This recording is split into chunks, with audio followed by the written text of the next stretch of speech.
Hello. Happy Wednesday. Happy book club. Hello. Welcome.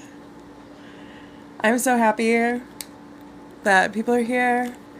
Hey, welcome. We're talking Briar's book. Well, Street Magic. This one should have been called Briar's book. Hello. New backdrop.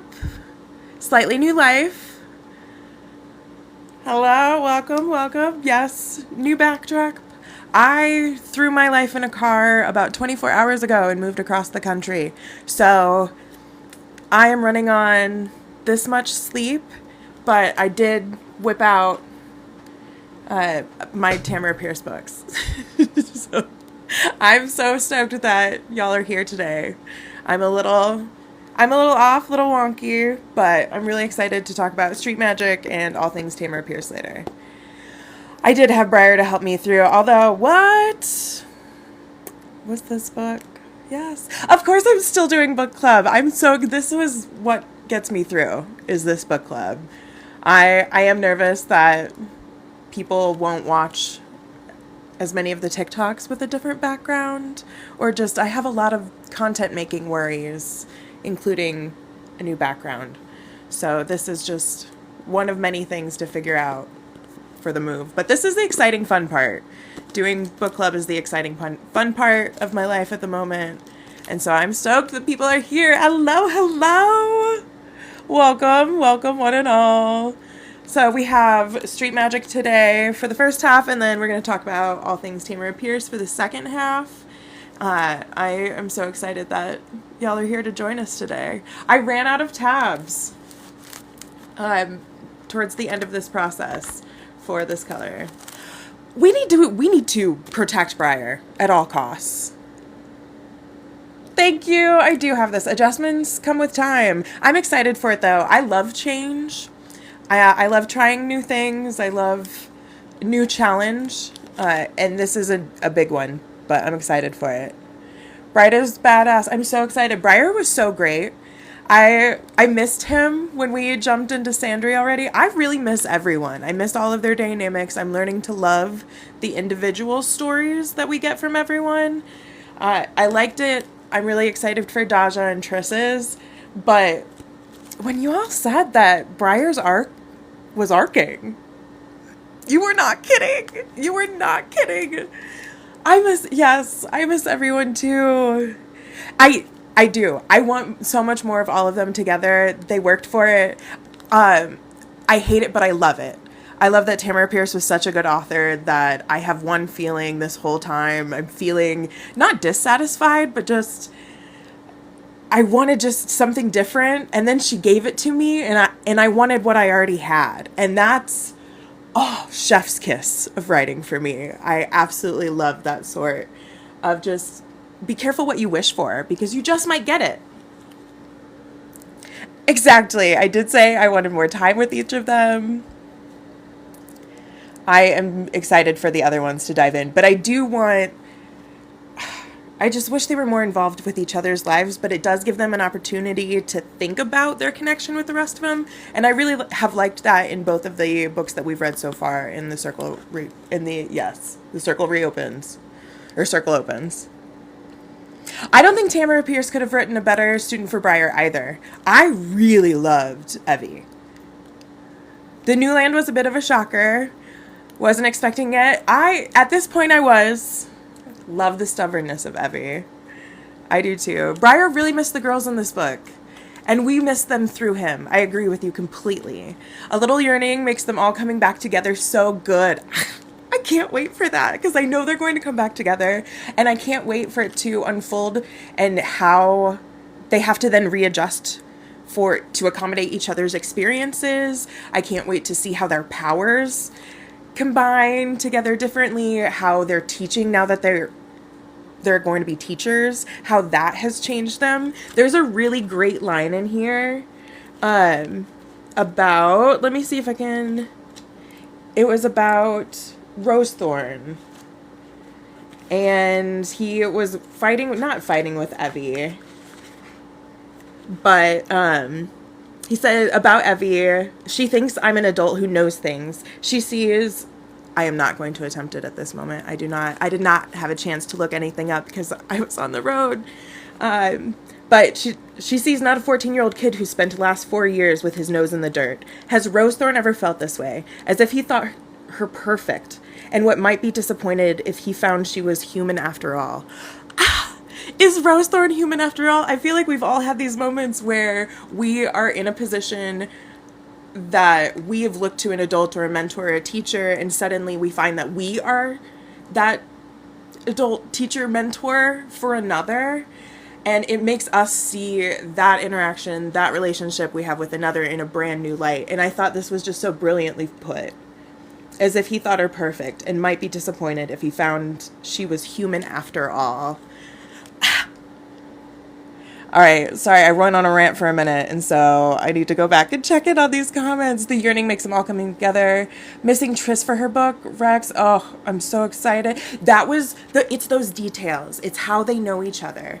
The book recommendations, I think there was also points where he talks about how they would react if they were in a similar situation that he was in, and they felt spot on every time he did it. Briar teaching her the alphabet. I have in all caps in here. Briar teaching her to read with stones. Wholesome, amazing. She's an eager student. I absolutely loved Evie. Alphabet with the stones, yes. Sandry weaving the silence into his clothes, brilliant. Or other people noticing, we see from Evie's point of view that his clothes don't wrinkle either.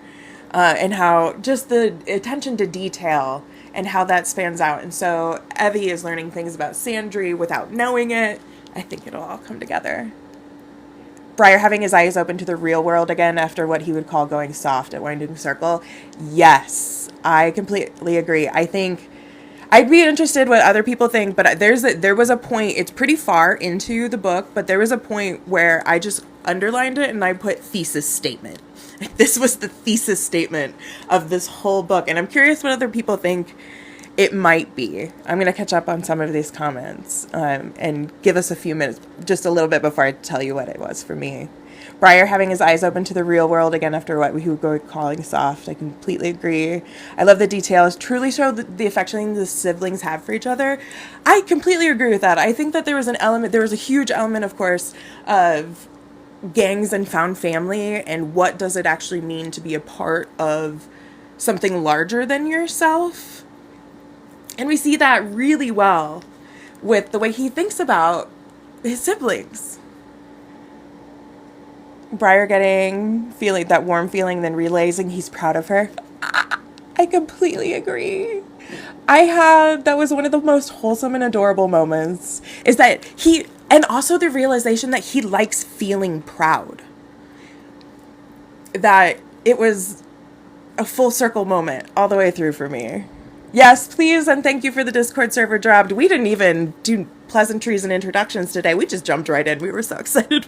At least I was so excited about this book. So thank you for dropping that. Catching up in the comments. Yes, Evie sassing up of being ganged up is great. Who wants to have seen Rosethorn's convo with the Stone Mage? Oh my gosh. That would have been fantastic. I do like that it happened off screen, just so we can have that feeling for Evie. I think that really puts us in Evie's shoes for a minute, of like, we know Rosethorn, and it would have been great to have it unfold, but having that shock of just having her go away and come back, I think really strengthened her connection with Evie. He has a lot of principles about loyalty too. I completely agree with you. I have right here, Briar is so protective and a strong sense of justice. Evie sassing him over being ganged up on. Yep. Such a great pushback against his bias. That happens over and over again. His bias and experience, I think they're coming from similar backgrounds to a similar issue and having different ideas and around it. It's really, I love the way that it's done. It's so layered. Oh, let me see. Okay. There's a great quote in here. Let's see. Learn all you do. Learn and do all the good within your reach, and then if you wake in a sweat, you have something to set against the dream. Oh, yes! First, I don't have that in my list. I'm going to have to go back and find that. That's a wonderful quote. Sorry, Briar's your second fave of the four. I had to get it all up. Yes.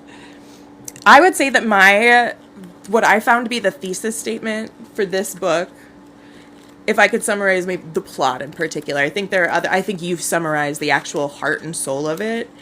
But for me, it was the line, when Briar is talking about the lady, they're trying to convince him to give up Evie to the Viper Queen and the Stone Mage.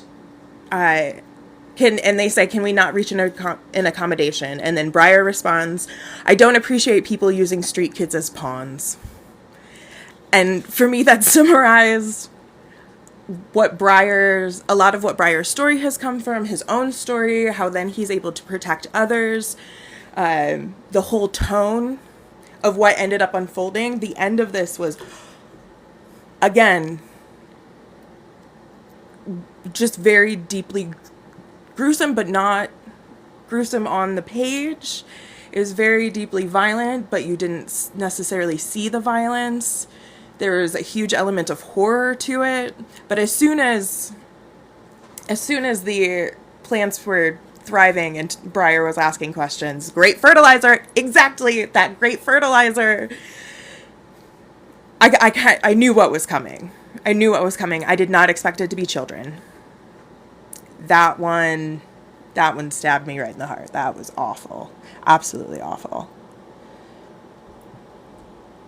Knowing what it feels so good. The seed pouches as weapons, and Briar controlled a rampage. That was I thought that was so well done. The scene, he talked about it at the beginning. I kind of knew that they would come into play later on.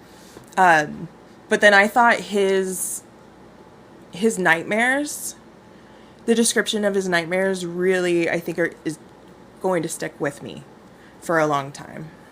Sometimes thinking ahead was just as good as magic. I also have that underlined. On here. Why is it always children, Tammy? I know! Why? Why is it always children?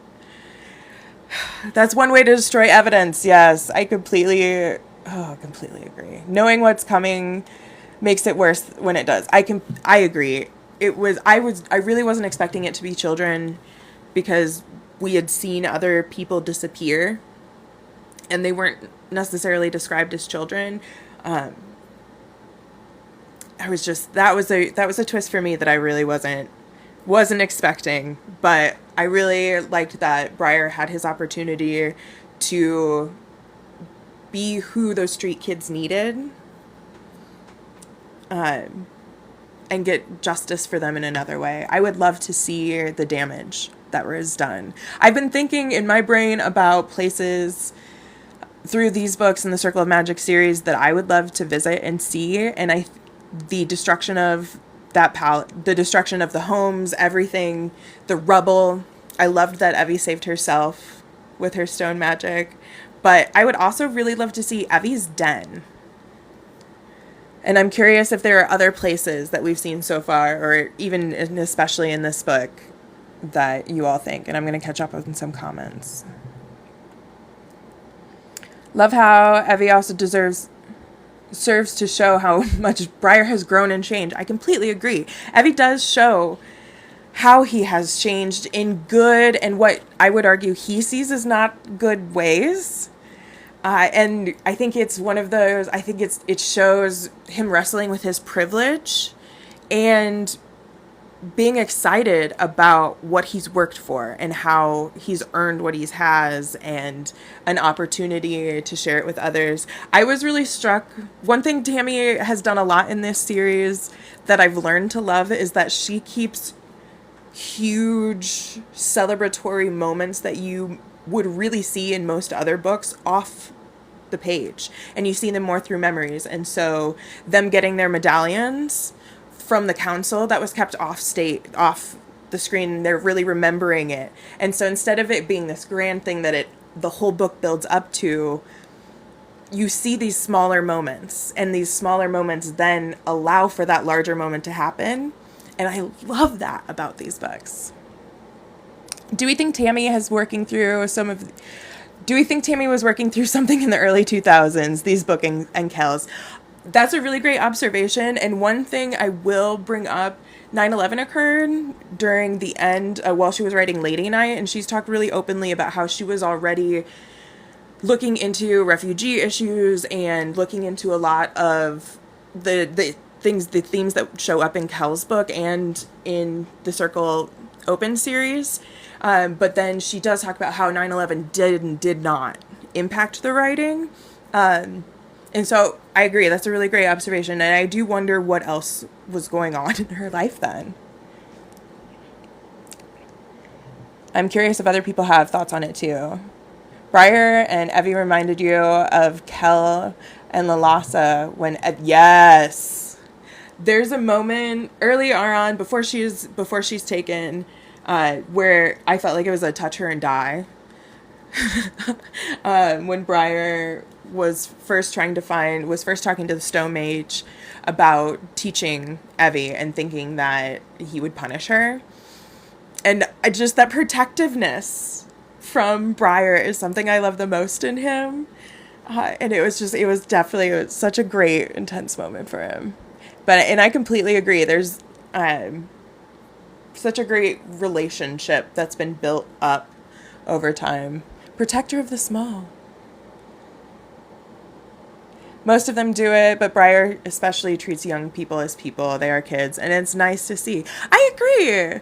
I completely agree. I think Briar, at least more than we saw with Sandry, and that could just be...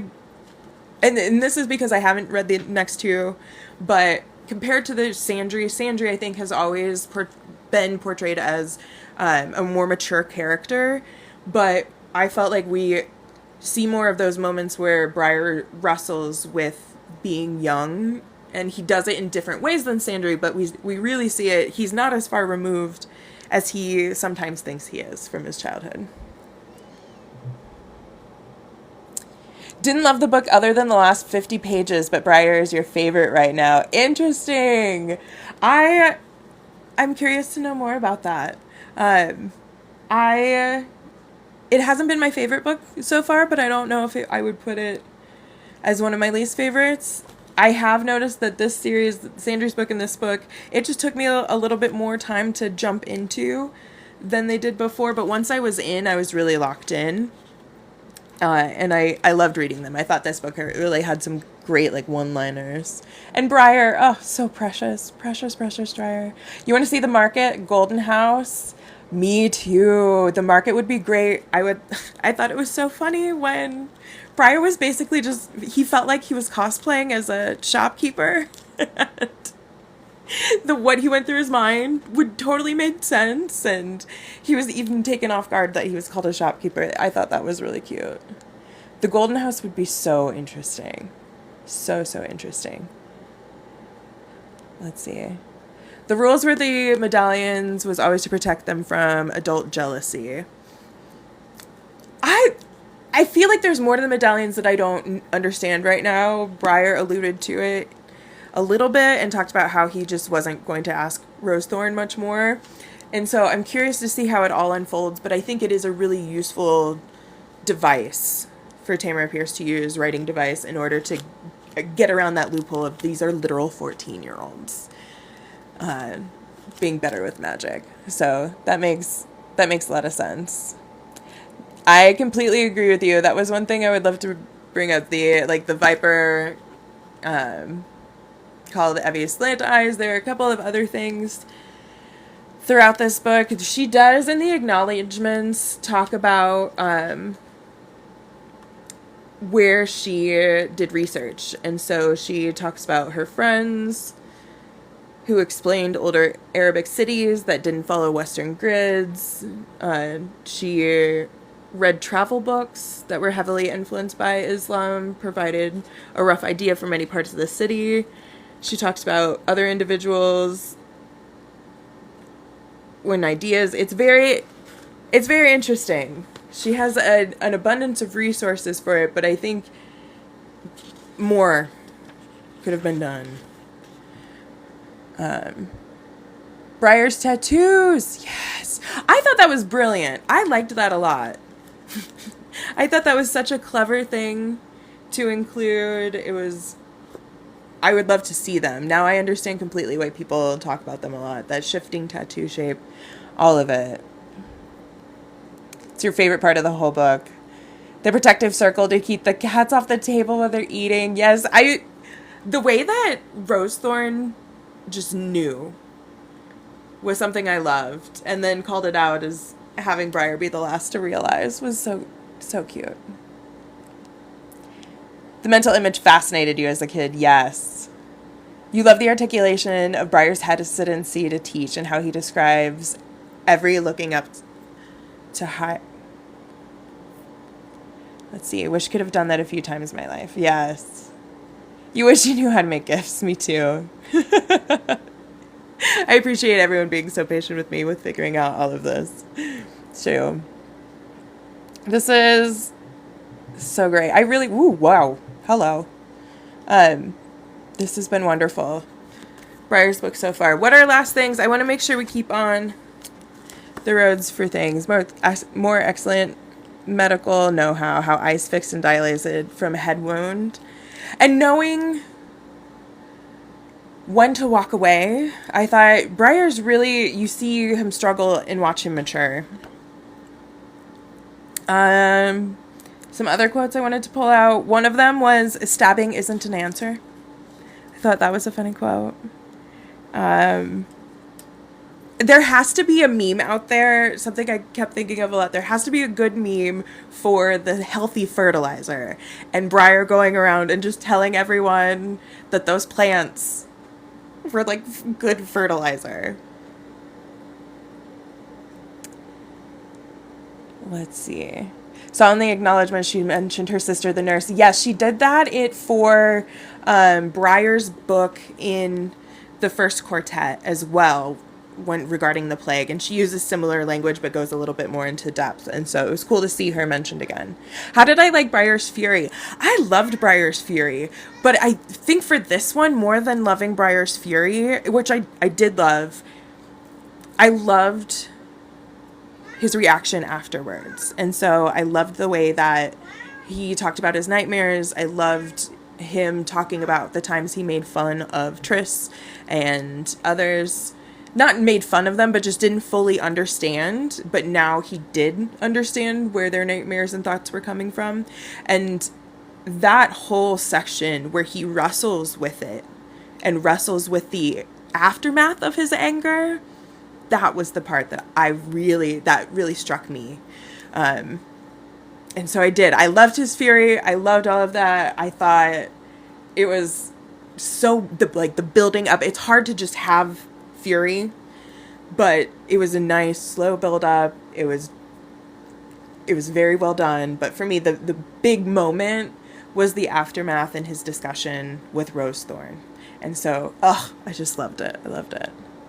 Love how Briar has grown the healing parts of his power. Yes, that was so cool. I loved seeing that. And I love those intersections of power, when not necessarily the intersections of power, but seeing power in these creative ways. And so I loved his daggers at his side and how he used particular rope because it listens to him. And you can doing that with the healing too. I absolutely loved it. You need a meme of Evie telling Briar she's not in the gang and Briar not believing her. Yes, I completely agree.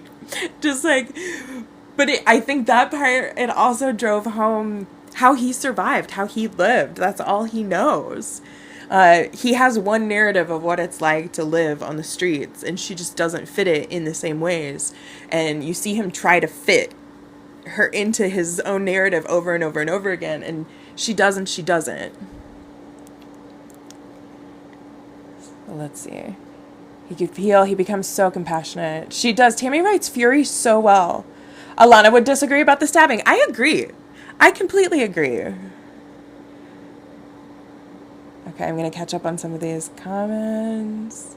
I love that even in her fury, her characters never tax innocence. They never lose who they are. I completely agree. And I think that they all have different triggers for their fury.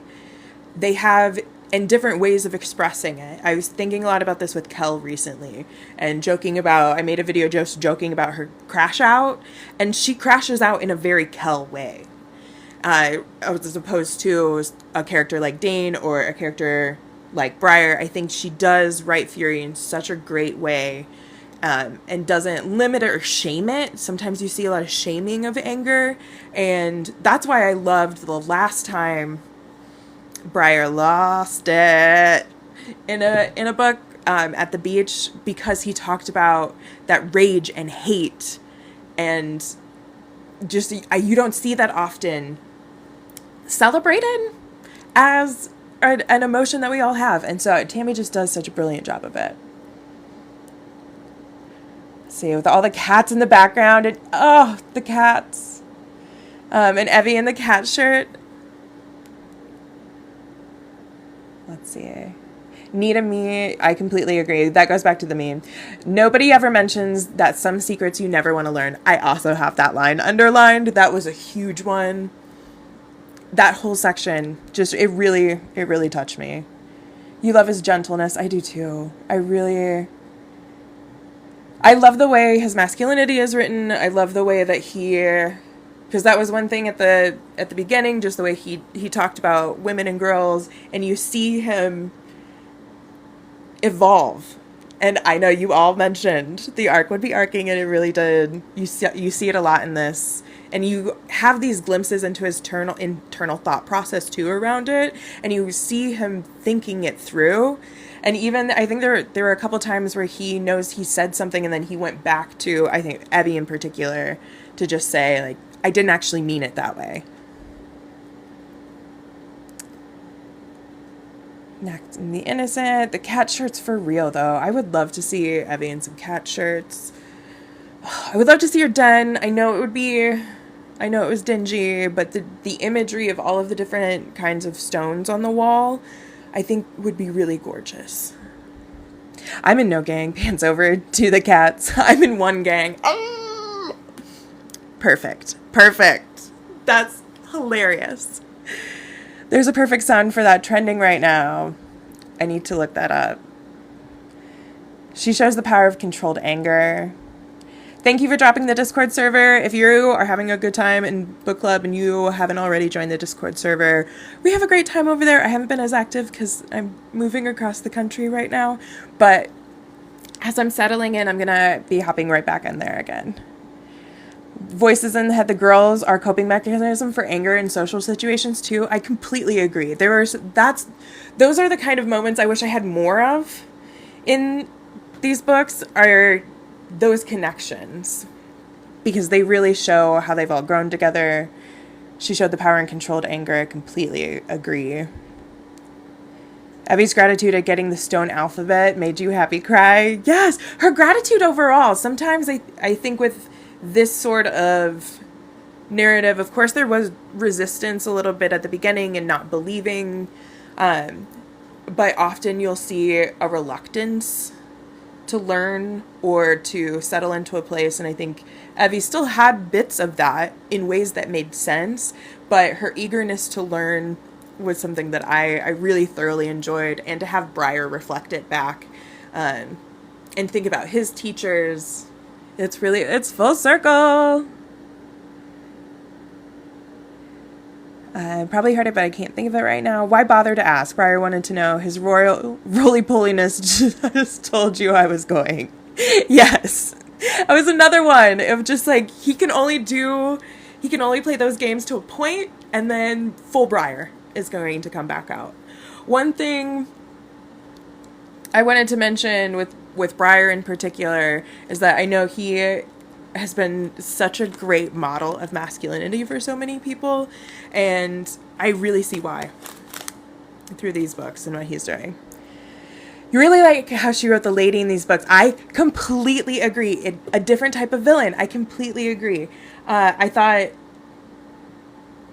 I have so many thoughts about her that I just froze for a second because my brain was so full. I really loved seeing her this way. I loved the power that she wielded. I think there were certain plot holes, but not necessarily plot holes. I just wish more time would have been devoted to the intricacies of the like nobility level work, but I don't think that's what this book was for or about. It was really about Briar and street kids, and that the statement before of like I don't appreciate street kids being used as pawns, and Briar is done being used as a pawn.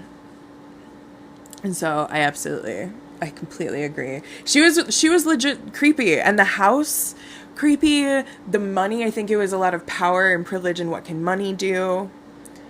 Oh yes, the wire, the shadow walking behind. But I loved how the grass alerted Briar that he was coming. Let's see, we're about halfway through the book club right now, so I want to make sure we have time to open it up for all things Tamora Pierce. So last little things. There are two last things that I wanted to point out. Everyone else has brought up literally all my other little bullet points. I love that. I love it when we're all like on the same page.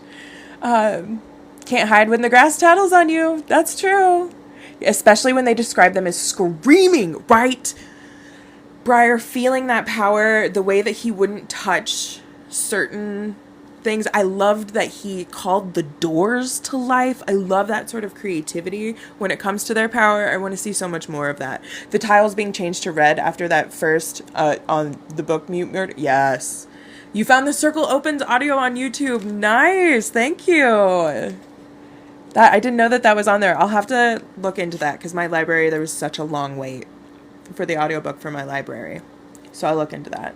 I wanted to point out the last two things, at least for me, with this book were around class. And I think we talked a lot about that throughout. But Tamora Pierce, I thought, did a really good job of exploring class in horizontal, vertical. Like there were a lot of depth, a lot of nuance, a lot of different points of view that were brought. But then these systems and how the people at the bottom are really used as pawns. And I thought that was really powerful, the way that it was used throughout. And then the last thing in here is the location. There was one point where it felt like when they talk about the city, Tamora Pierce does a good job of making certain places feel like an additional character themselves. And I thought, I think it's Shamor. Yeah, Shamor. Shamor was one of those places. And there was a part where they talked about the land and the city being tired. And I thought it was such an interesting choice that instead of these places being rich with history, it feels burdened by it. And the feeling of exhausted and tired. And so I thought it was just such a nuanced approach to a city I loved. So let's do last thoughts on this book before next time. Okay. Just so we all know, it's Daja's book, right? Fairly certain next week we're going to do Daja's book. When they describe them for me, yes. Okay. So Cold Fire's next. I'm so excited. Very excited. So Cold Fire we'll do next week. I really love this, the cover art for this. So I'm really excited. I like Daja. I want to get to know her more. I missed Frostpine. So it looks, I feel like we're going to have some fire and ice action. That'll be cool. I can't wait for new characters. I can't wait for Daja's. Cold Fire, you remember, and it's really good. Fantastic. Daja next. Well, welcome. Thank you. All right, y'all. So let's hop away a little bit from this one in particular and open it up to all things Tamora Pierce. I appreciate everybody who's joining us. If you're just joining us, we're wrapping up our discussion on The Circle Opens Street Magic number 2. Next week we're going to talk about not Street Magic, but Cold Fire. It's the third one in the second quartet of the Circle of Magic. And if you haven't joined our Discord, please do. We have a great time. Thank you. Perfect timing. And does anyone have any thoughts they want to first bring about Tamora Pierce or open it up as a whole? I have some things always to talk about, but I'm curious if anyone has just had something just chewing on their brain this past week that they wanted to throw in. And I'm going to catch up quickly on these comments. I love how active everyone is. You're excited about this one because you remember it the least. Fantastic. Yes. To snowy Namorn. Ooh, yes, I'm assuming we're going to a new place, so I can't wait. And this one has the map for this. Ooh, first of all, this is beautiful. This is a good color. Good. This is how we should be doing it. But the map is on the cover, so it'll be an easy flip to these pages. I'm really excited to explore this area too, and I love a legend. Let's see. You love how each Circle Opens book gives them similar experiences in very different ways. I'm seeing that. That's absolutely the pattern I'm seeing. I'm excited for it, and I think there's a lot of, we're playing with parallel tracks. We're playing with circles, we're playing with intersections and opposites. I really love the way that Tamora Pierce has these like foil type characters for all of our main characters. And so thank you for dropping that Discord again. Who is everyone's favorite mom, stepmom, surrogate mom in either verse? Ooh, that's a really good question. I have not done a video on that yet. I have started my notes for it. I did one for Father's Day. I have been requested to do one about the moms, and I've started notes, but I haven't made it very far. So I'm curious what other people think too. What are your favorite mom, stepmom, surrogate moms in either verse? Coldfire is Northeast Namorn. I'm excited for it. I'm excited for the map. I'm trying to think of something crafty to do with the list if I choose commands. Those would be really interesting. I think cross stitch or like I love embroidery. I love doing those, or even doing it along the sides of a towel or along the collar. An animal's collar would be really interesting. So doing something crafty. Let's see. Lovely map. You got 2 of your coworkers to read Alana last weekend. I'm very proud of you too. Yes. More. Convert them all. Bring them. I am excited. I'm staying with my best friend from college right now, and they're a trans man who has not read Alana the Lioness, and they love reading and fantasy books, and so I cannot wait to force read them. Tamora Pierce's books too, so that's really exciting. That's really exciting that you're converting people. You love Lark, and she's soft and nice but still stern. I agree. When the question was first posed about moms, stepmothers, mother figures, and I think it's because we are reading these series right now, but my thoughts immediately went to Lark and Rosethorn for very similar reasons. You think you would love Kel's mom? I do too. I think I would be rightly intimidated by Kel's mom, but it would be different to grow up with her, I think. I have really complicated feelings about Alana as a mom, and so I'm curious what other people have to say about that, because I have a lot of complicated thoughts about her as a mom, and every time I reread Allie's story, I feel differently about her. My feelings evolve and change about it too.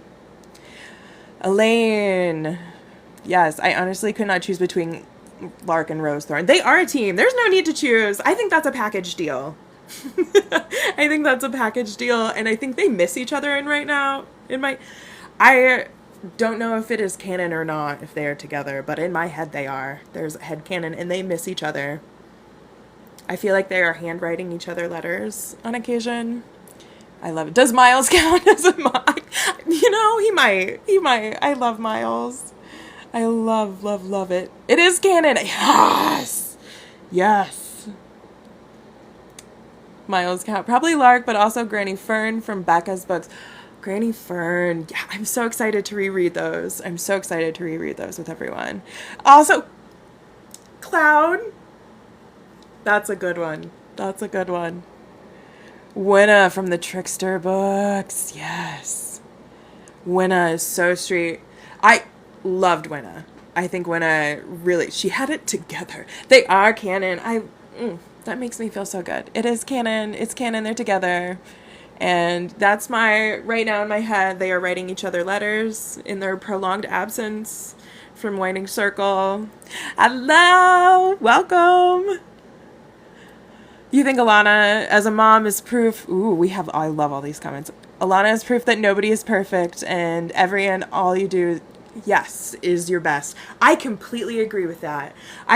Completely agree with that. I also think about Alana as a character, and the way that she mothers, I believe, is so truly in line with her character, and I think that's just delicious to me. It's just delicious to me when characters make choices that I wouldn't necessarily make, and then just have it be so true to themselves.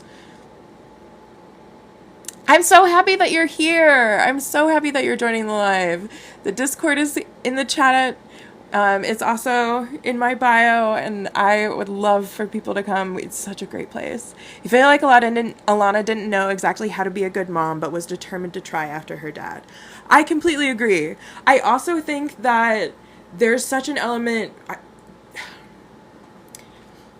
A lot of Alana has to do with both and. I think the core of her story is this concept of both and, of how do I exist as both a woman and a warrior, as a lady and a knight? How do I exist as a king's champion and a mother? How do I exist as a living legend and as the person who's daily in the room with your children? And so I think that Alana brings that both and she doesn't always do a good job, but she does try and she does her best. And it makes sense to me that her daughter, that Allie, is so different than she is. And I really love the fact that they really leaned more into George I really love George as a father, and it just makes sense that he would spend more time with Allie, and so therefore Allie would be a lot more like him, and I love the way that their relationship really unfolds, and how Allie ends up reflecting on it throughout her books. Alana is an example of a person having kids who don't necessarily want to raise kids, in your opinion. I don't disagree with that either. I don't disagree with that. I don't think that there were ever moments, I would love to talk about this a lot in the reread too when we get there, but I can't think of many moments where she pined for children. I think a lot of it had to do with what was expected. I do think that she wanted children with George. I do think she wanted that family. But I think the idea and doing it are very different, particularly when you don't have any models of how to do that. And Alana really would not have had models of how to do that. Let me go find I love all these comments. The Silver Lake. I haven't done it yet. I have not read the Silver Lake that you sent yet. It has been bookmarked. It's been on my get to. Okay. I'm going to take the recommendation. I'm going to do it. It's going to be my fanfic of the evening. Seriously, I love it. Okay. I'm excited for it. I need to do it. It's been on my list. Winna is so strong and had to deal with so much shit as stepmom, but stepped up and loved her girls.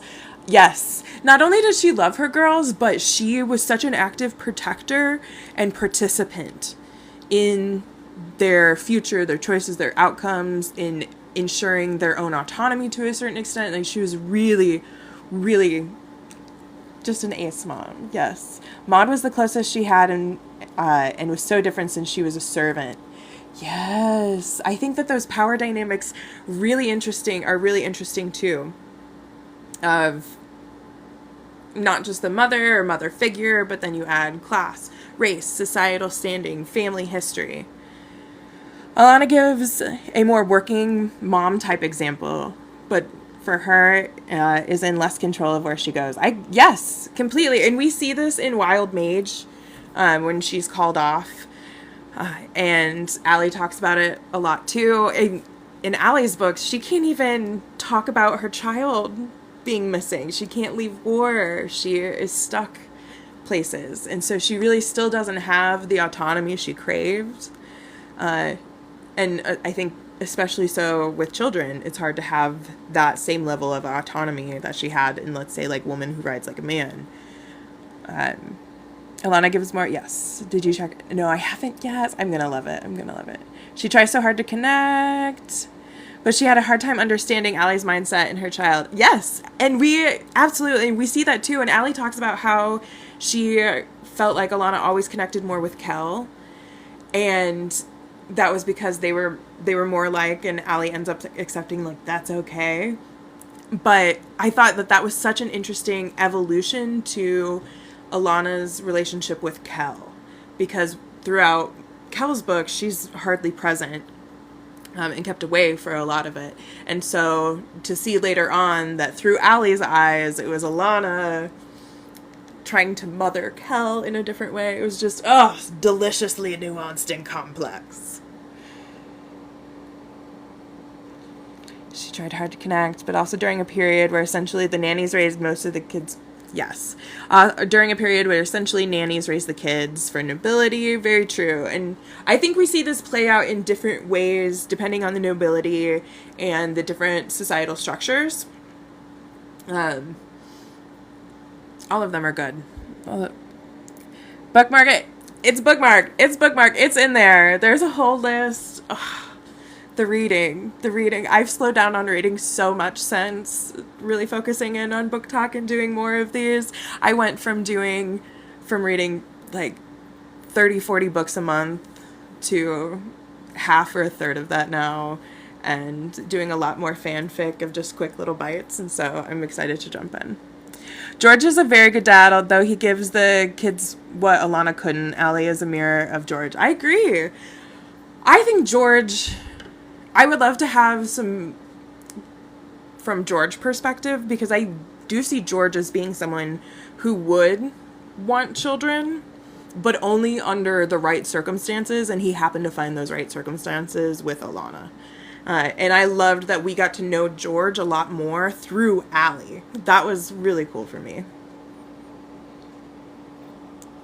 Picturing tiny Allie watching Alana stress over Paige Cal.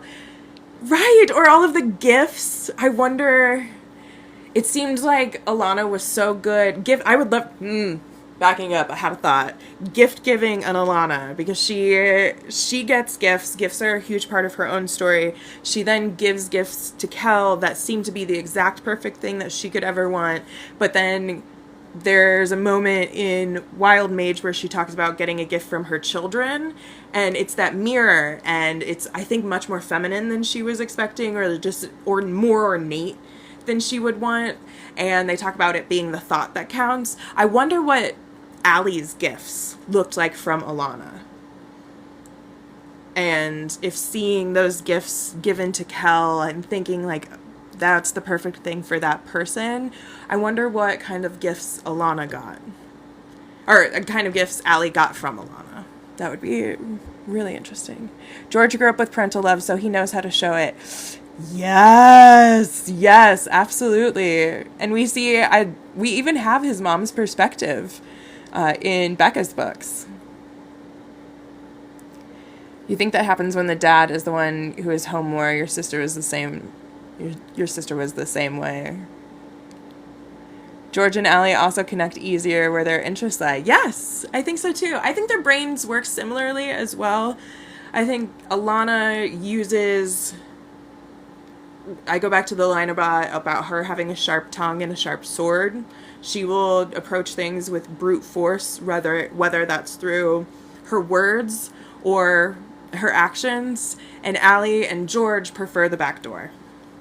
They prefer getting a lay of the land first rather than charging in head first. And so I think that their brains are similar. I think maybe that is because they were so close growing up. But I do like that you learn more about George and see those little snippets that you saw through Alana, but in a different way through Allie. It's really cool. You know, your dad was the only one home for a month like that. You assume George brought the gifts and wrote their names on it. I could totally see that. I could totally see that. Of just, George does all the rapping. Just, which one are you going to give? It seems like he, and I think we do see this in Allie's books, when he talks to Alana about trying to find her. George is someone that I would trust to, like, just, you don't need to tell me. Just handle it. But it seemed very comfortable for them at that point. So I wonder how much of the time that they've had together where George was the one that just handled the children.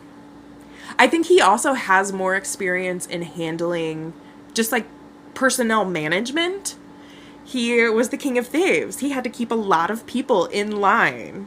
And Alana didn't have as many opportunities. They talk about how she didn't take many squires at all. So I think George just has those managerial skills that Alana's lacking. You suddenly wonder how many of the things given to Kel were originally picked out and held for Allie. Oh, my heart. Oh, no. Oh, no. Ray.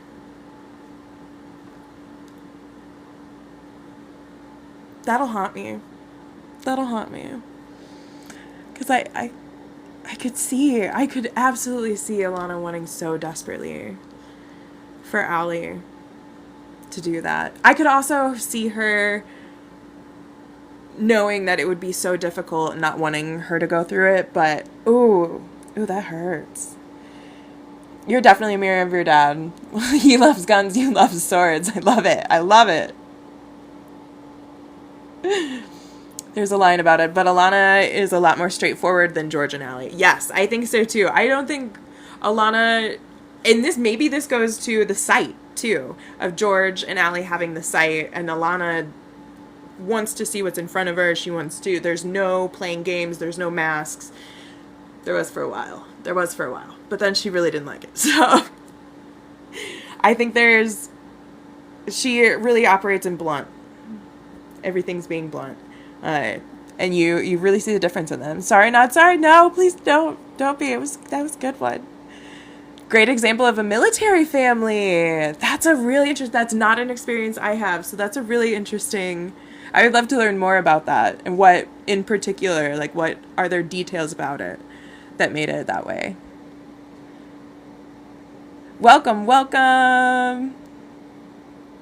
I'm so happy that everyone is here and joining. We're talking about what started as a conversation about mothers and our favorite mothers, and then into a lot about Alana and her mothering. Thank you all. I am so excited for this. All right, I want to make sure I'm caught up on comments here. I know we're towards the end-ish. We do have the Discord server. Thank you. I love how I love the Discord server. What other Tamora Pierce open thoughts? One parent holding down the home and the other being home for short bursts of time. That makes a lot of sense. And going away, I think we see it in, again, Wild Magic. I was really touched by the scene where Alana says goodbye to her children before going off to deal with I think it was the giants. And I've seen and been a part of families where people do go away for times, whether it be working on the railroad or military and things like that. And it's hard when there's one parent not there. And it does impact the whole dynamic. So I think that is a really good perspective. Wonder who got Allie her sailboat. That's such a good question. I think my first instinct is to say George. After several discussions with Alana, because I could see Alana being like, wait a minute, she could just leave. But that's a really good question. I'm curious what other people think. You have bad luck on Discord by chance. Is it less possible for people to stock up? I don't know what that means. And I'm getting way more. You also, the soldier parent not having the dedication to something other than their family. Wow, yes, absolutely. Alana is committed to the king and to the realm and to ideas much larger than herself. And another huge point throughout Allie's book is the idea that she's a living legend. Her deeds have been known throughout the known realms. For the most part, she does find a little pocket of the world that doesn't know about the lioness, and I love those moments where she reflects on her mom and is able to see her not just as a legend, but as a human.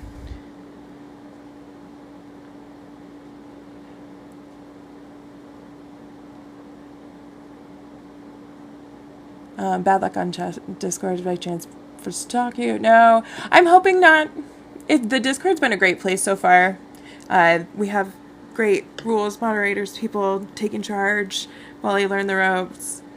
It's definitely George. Alana gets seasick. They never even think to gift a sailboat, right? That was a good point. I forgot Alana got seasick.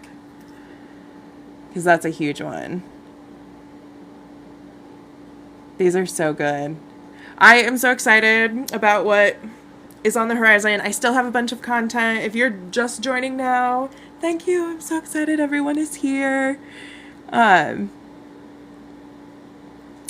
You don't have to join the Discord if you don't want to. I'm hoping to do more content here. As I mentioned earlier, I moved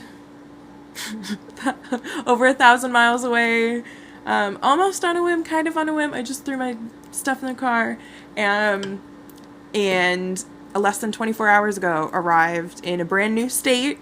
And so I am setting up a new life, and this book club and making content for this channel and Tamora Pierce are the things that I'm most excited about right now, and the opportunity to be creative and in community with others is really what's keeping me going. And so I'm going to keep editing. I have some content that I filmed before I left, and so I'm going to keep editing those and pushing those out.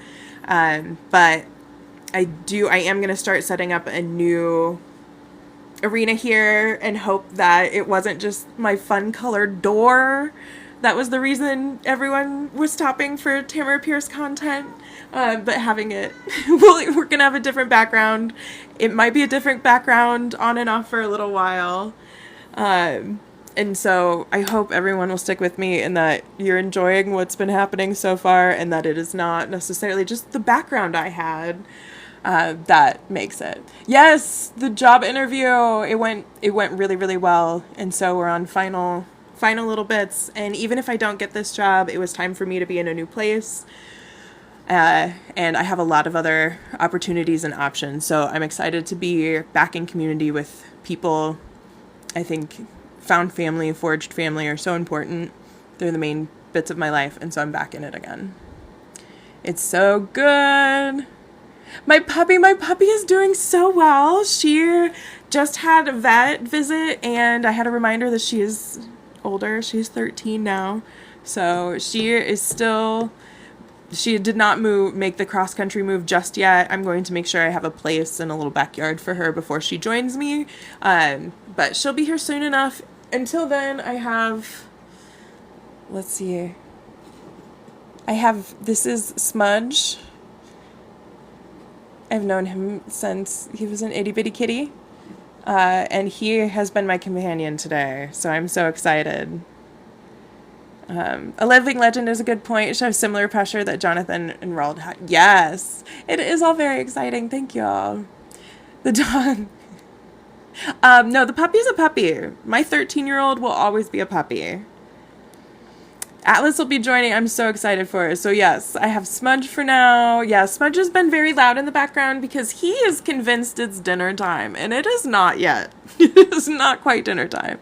I do have my own faithful, and that's the other reason I've been trying to get my best friend to read Alana, not just gender vibes, but they have their very own faithful. And I'm so excited. I used to call him Asshole because when he was a kitten, he just really loved to play with my toes. And so now I like to think he was trying to guide me towards the right future and fate, according to our great mother goddess. Yes, you are so right. Smudge has been giving the great insight. 11 out of 10. Great co-host. I will make sure to report to his superiors the great feedback he's been getting.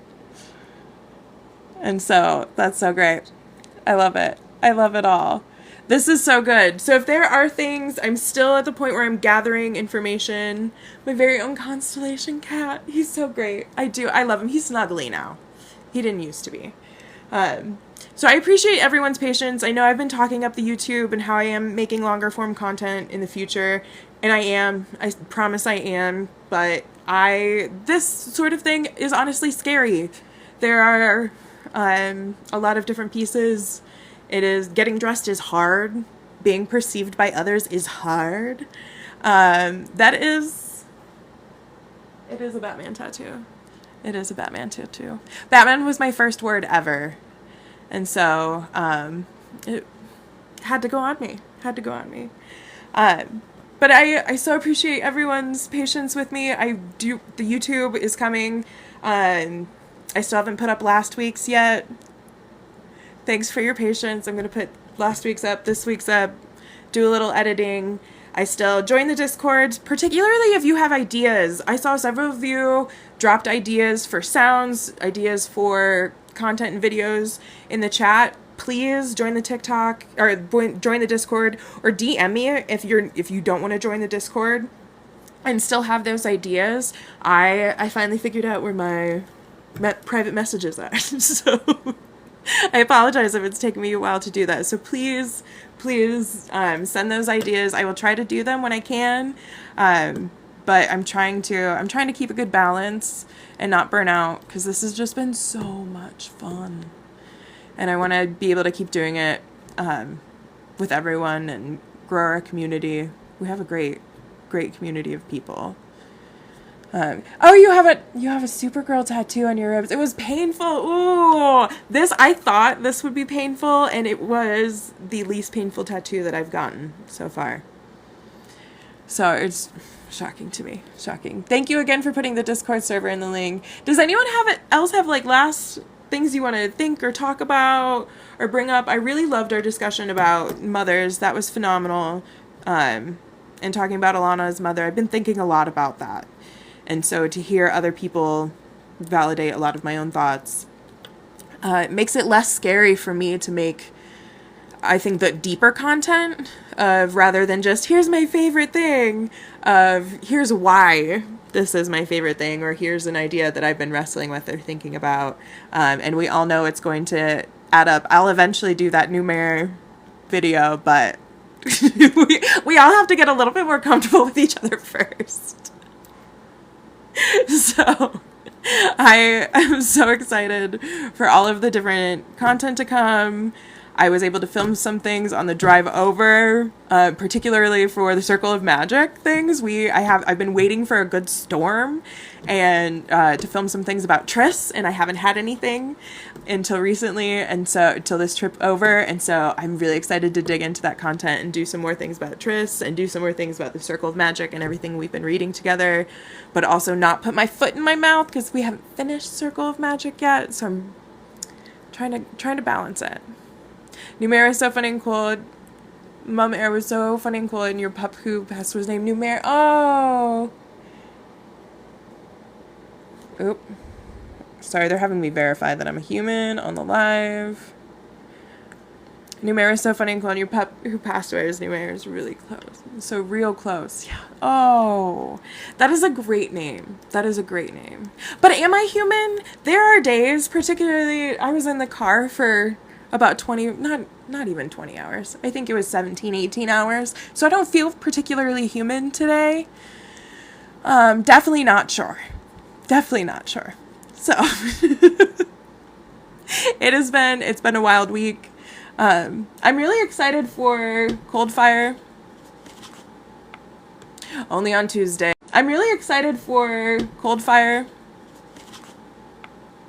Only on Tuesdays. Tuesdays are a decent day to be human. These are good. Fantastic. Can we pass? Let me know if you figure it out. I opt out button, as long as I can toggle back into being human. That sounds good. Sometimes I really like humanity. Or at least my humanity. Oh, no, it's an hour and a half to get to work for you, so you definitely understand. You feel like a derpy puppy in a trench coat. That's... I understand that. There are days. There are days. Today, I feel like a cactus that just had a really good monsoon, and I have this one little flower ready to bloom, but I'm not quite ready for it to bloom. I need one more good monsoon. I think that's how I'm feeling today. But definitely not human, so how dare they ask? Fantastic. All right, y'all. Next week, we have Cold Fire. If we get to a point, I know these books start to get a little thicker. I'm always welcome to discussing if we need to slow down on these books. I do want to eventually add another live soon. And that way we can have one live that focuses on a book and then another live to talk about Tamora Pierce and other great discussions like how we were having. And give people who can't necessarily make it to this time another time for us to gather. So look out for that. But I am, again, like in the middle of a move. So I'm going to get myself together a little bit more before that happens. You feel like Celine jumping from the top of that tower and landing on a walkway. Yeah, of Sandry jumping from the top of the tower and landing on a walkway. The underworld, yes. With like the cool hair and all of that. I did change time zones. I changed time zones pretty dramatically. And so the whole... We'll rethink some things. I think this time will still work. It will depend on if I get this job and what that schedule looks like. But for the time being, unless told otherwise, we will have book club next week, same time, same place. And it'll be about Cold Fire. We'll get through this. I'm so excited for Daja. So excited for this. And for another map. These are going to be so good. So good. So with that, any last thoughts? Any last things before we say book club goodbye for the day? This has been so much fun. I'm really so thankful to have everyone here. This truly is the best part of my week, and I want more of it, but also need to balance my own life and self. So, fantastic. I appreciate you all. With that, I'm going to say goodbye. I'm going to take a minute, and then I'll be on the Discord. And so I will see you all there. Yes, PM me. See you all later. Have a great week.